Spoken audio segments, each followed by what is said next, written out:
वहाँ सुमन की चीखों को सुनने वाला कोई नहीं था। वहाँ कोई था तो बस दरिया, जो कि अब एक भेड़िए में बदल चुका था। वो सुमन के बालों को पकड़कर जंगल में घसीटते हुए किसी एक जगह ले जा रहा था। अगली सुबह गांव में भाई पता नहीं क्या बात है, अपने गांव का हरिया किसान और उसकी पत्नी सुमन दोनों गायब हैं। दोनों का कोई अता पता नहीं। अरे कैसी बातें कर रहे हो भाई, ये कब हुआ है? अरे पूरे गांव में खबर फैली पड़ी है। कल रात को दोनों खेत की तरफ जा रहे थे, लेकिन लौटकर आए ही नहीं। तो हो सकता है अपने खेत पर होंगे। पूरा गांव ढूंढ कर आया है भाई। जानते हो क्या मिला वहां पर? क्या हुआ भाई? क्या मिला? बताओ हमें क्या मिला? अरे हरिया की पत्नी सुमन के कपड़े पड़े हुए थे। शरीर का एक एक कपड़ा फटा हुआ झोपड़ी के बाहर पड़ा था, लेकिन दोनों पति पत्नी का कोई पता ठिकाना नहीं था। अरे भाई लेकिन उसका जो दोस्त है ना रामू किसान, उससे पता करके आते हैं ना। अब तक तो दोनों साथ ही खेत पर जाया करते थे। हाँ, हमें उसके घर जाना चाहिए भाई। चलो चलो वहाँ चलते हैं, चलो। वो सारे लोग मिलकर रामू के घर पहुंचते हैं। रामू अपने आंगन में बैठकर हुक्का पी रहा था। आज सारे के सारे लोग टोली बनाकर मेरे घर क्यों आ रहे हैं? क्या कोई मर गया क्या भाई? अरे कैसी बातें कर रहे हो? तुम्हारा सबसे अच्छा दोस्त हरिया और उसकी पत्नी गायब है, और तुम यहाँ बैठकर हुक्का पिए जा रहे हो हैं? रामू ने अजीब नजरों से गाँव वालों की तरफ देखा। एक बार के लिए वो लोग डर ही गए। गायब है? अरे गायब नहीं है, मुक्ति मिल गई है। उन दोनों को मुक्ति मिली है। इस दुनिया में आकर हर इंसान पाप करता है, और उसे उसके पापों के लिए मुक्ति मिलना बहुत जरूरी है। अरे ये कैसी बहकी बहकी बातें कर रहे हो भाई हैं? और इसका चेहरा अजीब सा क्यों लग रहा है? लगता है दोस्त के मरने का गम बैठ गया है। पागल हो गया है शायद ये पागल। ये बात सुनकर रामू चिल्ला के कहता है, पागल मैं नहीं हूँ, पागल तुम सब हो। और ये शैतानी जंगल अब तुम में से किसी को नहीं छोड़ने वाला, सबको खा जाएगा। याद रखना मेरी बात। शैतानी जंगल? कैसा शैतानी जंगल? लगता है रामू पागल हो चुका है। हमें यहाँ से चलना चाहिए भाई। चलो चलो चलो। तभी रामू की पत्नी बाहर आती है। नहीं, आप लोग इनकी बात का बुरा मत मानिए।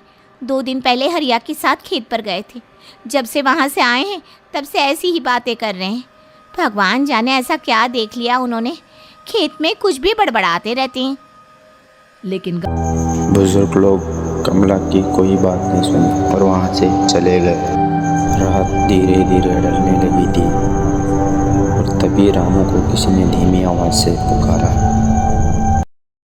आ जाओ, मैं तुम्हारा इंतजार कर रहा हूँ। और सुनो, अपनी पत्नी को साथ लेकर आना, नहीं तो काम अधूरा रह जाएगा। ये आवाज़ सुनते ही रामू के चेहरे पर शैतानी मुस्कुराहट आती है, और वो धीमे कदमों से अपने घर के अंदर जाता है। क्या हुआ? तबीयत ठीक है ना अब आपकी? मैं तुझे अपने साथ खेत पर ले जाने आया हूँ, चल। मैं तुम्हारे साथ कहीं नहीं जाने वाली। मुन्ना गहरी नींद में सो रहा है, और उसे अकेला छोड़कर मैं तुम्हारे साथ खेत पर नहीं आ सकती।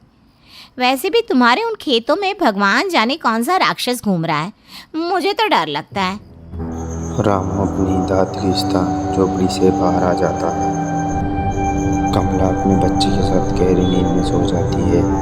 अचानक वही गाना सुनते हुए रामू के छत के ऊपर एक साया मंडराने लगा, जो हरिया की मोबाइल में बजा करता था।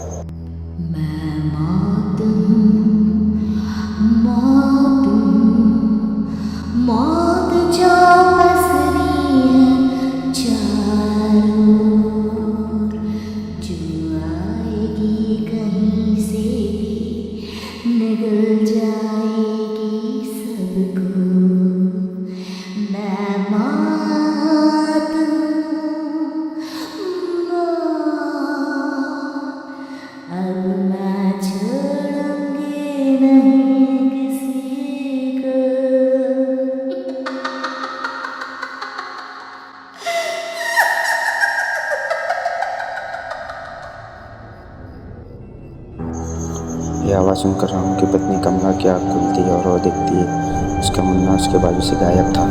कमला चीखते हुए बाहर दौड़ती। वहाँ पर उसने देखा कि रामू ने झोपड़ी के बाहर पेड़ के ऊपर अपने बच्चे को लटकाया हुआ था और उसका बच्चा चीख चीख कर रो रहा था। वहीं दूसरी तरफ बच्चे के नीचे आग लगाकर एक साया शैतान की तरह नाचने लगा था। छोड़ दो मेरे बच्चे को। अरे क्या कर रहे हो तुम? शर्म नहीं आती तुम्हें अपने ही बच्चे को इस तरह मौत के हवाले करते हुए? अपना बच्चा? किसने कहा ये मेरा बच्चा है? अरे ये तो उस रामू की औलाद है, इस गांव के किसान रामू की, और मेरी दुश्मनी इस गांव के हर इंसान के साथ है। क्या? कैसी बात कर रहे हो तुम? और ये औरत कौन है? ये मेरे बच्चे को खा जाएगी। तभी अचानक उस साया बेहद खतरनाक औरत की रूप ले लिया और उसकी आंखों से आग निकल रही थी। सही पहचाना तूने, मैं तेरे बच्चे को खा जाऊंगी। अगर तू अपनी इस हैवान पति रामू के साथ जंगल नहीं आई तो मैं तेरे बच्चे को खा जाऊंगी। लेकिन क्यों? आखिर क्या चाहती हो तुम मुझसे? मुझे जंगल क्यों ले जाना चाहती हो?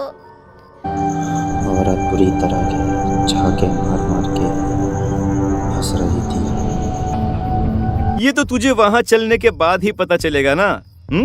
अगर तू नहीं आई तो थोड़ी देर में तेरा ये बच्चा आग में जलकर मर जाएगा। चल जल्दी। नहीं नहीं, मेरे बच्चे को छोड़ दो।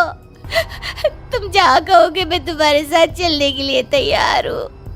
और उसके बाद उसके बाद अपने बच्चे को झोपड़ी में लिटा के आगे वो साया चल रहा था और पीछे रामू अपनी पत्नी के बाल पकड़कर घसीटते हुए ले जा रहा था।